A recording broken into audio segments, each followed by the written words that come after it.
Fala, estudante! Diogo Lopes, mais uma aula de Química, e o tema da nossa aula de hoje é a separação de misturas por decantação.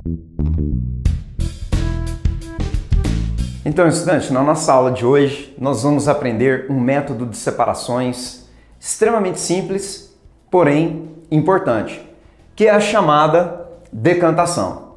Então, na aula de hoje nós vamos estar conhecendo quais são os princípios desse método de separação denominado decantação ou sedimentação.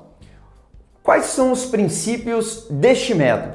Primeiramente, ele só é utilizado quando nós estivermos trabalhando com uma mistura heterogênea. Lembrando que mistura heterogênea é aquela mistura que vai apresentar pelo menos duas fases, ou seja, dois aspectos visuais. Por exemplo, água e areia. Então eu vejo a água, que é um aspecto, e vejo a areia, que seria um outro aspecto. Então esse é o primeiro princípio básico. Decantação utilizada apenas em misturas heterogêneas. Segundo, se eu estou realizando uma decantação, é fundamental que eu deixe a minha mistura em repouso. Então, um dos princípios do método é exatamente esse. Ao executar o método, eu vou deixar a minha mistura em repouso. Repouso para quê? Para que o material de maior densidade acabe se depositando no fundo do recipiente em que estiver acontecendo o repouso. Por exemplo, se eu pego um becker e adiciono nele água com areia e deixo a mistura em repouso, se eu deixar a mistura em repouso, com o tempo, o que vai acontecer? O resultado será a areia depositada no fundo do recipiente. Agora, por que a areia foi depositada no fundo do recipiente? Primeiro, porque trata-se de uma mistura heterogênea. A areia não está dissolvida na água. Segundo, eu deixei a mistura em repouso, o que permitiu com que a diferença de densidade entre os materiais fosse executada. Então a água, que é menos densa que a areia, está por cima, enquanto que a areia, que tem uma densidade maior, está por baixo. Então esses princípios são importantíssimos.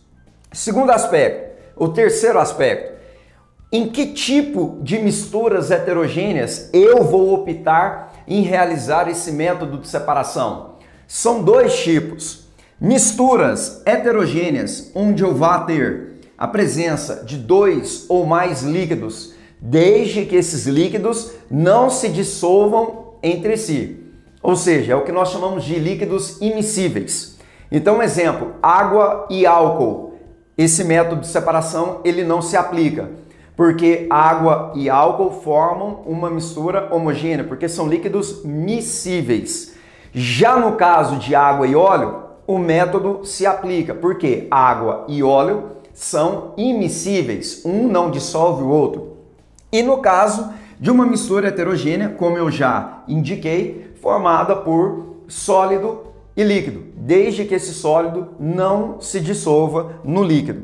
Então aqui eu tenho uma imagem extremamente mais clara de misturas heterogêneas nas quais eu posso aplicar esse método de separação.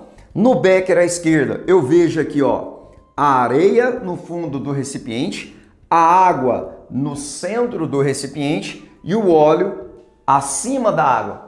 Isso quer dizer que essa mistura heterogênea passou por um momento de repouso e com isso o material mais denso foi depositado no fundo, que seria a areia, e o material menos denso dos três, que seria o óleo, está acima da água, que é o líquido de densidade intermediária. Então, claramente, é um becker com uma mistura que passou pelo procedimento de separação por decantação. E aqui eu tenho um equipamento, esse equipamento de vidro. Nessa imagem eu tenho ele 4 vezes, que é o que nós chamamos de funil de decantação, ou funil de separação, ou funil de bromo. Esse funil, ele é um funil específico para que eu coloque no seu interior uma mistura heterogênea formada por líquidos para eu executar o procedimento da decantação, que seria o repouso, no interior desse recipiente. Aqui embaixo, ó, nessa área, a gente tem uma válvula a qual eu vou controlar a saída do líquido de maior densidade. Então, eu deixo a mistura em repouso, decantou. Após decantar, eu vou ver o líquido de maior densidade na parte inferior. Quando eu abro a válvula, o que vai acontecer? Esse líquido de densidade superior, ele vai cair dentro do recipiente que estiver abaixo deste funil específico. Então, é dessa forma que a gente vai ter a condição de realizar a separação por decantação. Então, aqui eu tenho uma outra situação fundamental onde o que acontece? Acontece que quando nós realizamos uma decantação, dificilmente você vai ter um sucesso absoluto após a execução da sua decantação. Aí você vira e fala, Diogo, eu não entendi nada que você falou. Um exemplo clássico disso que eu acabei de falar é esse becker. O que eu tenho neste becker? Eu tenho uma mistura formada por óleo, água e areia.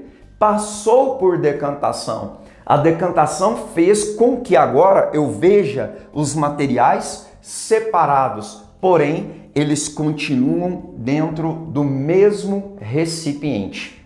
Isso quer dizer que a decantação ela não foi efetiva, ela não foi objetiva para separar por completo. Então, consequentemente, sempre que eu faço uma decantação, eu sou obrigado a complementar esse método com outro método ou outros métodos para terminar de separar. Então, se eu tenho dois líquidos na minha mistura, é interessante que eu separe esses dois líquidos no funil de bromo. Aqui eu vou ter a separação desses dois líquidos immiscíveis de forma eficiente. Um deles vai cair no recipiente que eu pôr embaixo e o outro vai continuar no interior do funil. Agora, se a mistura for formada por sólido e líquido, após a decantação, é interessante que eu faça um procedimento de filtração. Porque quando eu faço o procedimento de filtração, o que vai acontecer? O material sólido vai ficar retido no filtro e o material líquido vai cair no recipiente aonde eu estou coletando. Então, mais uma vez, quando a minha mistura for sofrer o procedimento de decantação, eu tenho que ter em mente que, se ela apresentar líquidos, é interessante que eu faça a decantação usando o funil de bromo ou funil de separação. Aí a minha separação ela vai ser eficiente. Decantação e após a retirada do líquido. Se a mistura é formada por sólido e líquido, o que eu tenho que fazer? Após a decantação, o momento de repouso, eu vou executar a filtração para retirar, para separar o material sólido da minha mistura. Então é dessa forma que a gente executa o método de separação por decantação. Então, estudante, essa foi a nossa aula de hoje. Eu espero que você realmente tenha aprendido. Curta, compartilhe, se inscreva no nosso canal. Em caso de alguma dúvida, acesse cada um dos links na descrição do nosso vídeo. E eu te espero na próxima aula. Obrigado!